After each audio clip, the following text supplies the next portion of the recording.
vikao vyote siku ya Sabato, ukiona interview ya watu wa ajira siku ya Sabato, ukiona vioni mitihani siku ya Sabato, ukienda huko JKT siku ya Sabato. Hapa ndipo Shadraka, Meshaki na Abednego lazima wawe na uti wa mgongo kabla hawajasema ndio ama hapana mbele ya upanga. Hii ni bado ni msosi peke yake, bado ni tumbo, halafu tunajiharishia bado ni tumbo peke yake.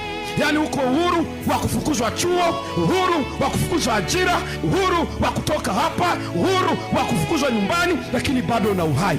Bado sheria za nchi yetu zinahifadhi maamuzi yako. Bado katiba inatambua uhuru wa ibada. Bado katiba inakusema, bado katiba inakujadili, bado katiba inakukumbatia. Bado tunajiharishia kufanya maamuzi kwa sababu ya ajira, kwa sababu ya biashara, kwa sababu ya ugonjwa, kwa sababu ya hiki.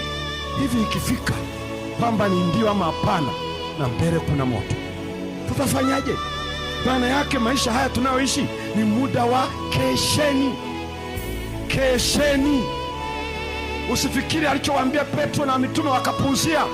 Walipuuzia kilichokuwa mbele yao. Yesu anawasihi kesheni, usiingie majaribuni. Wakapuuzia.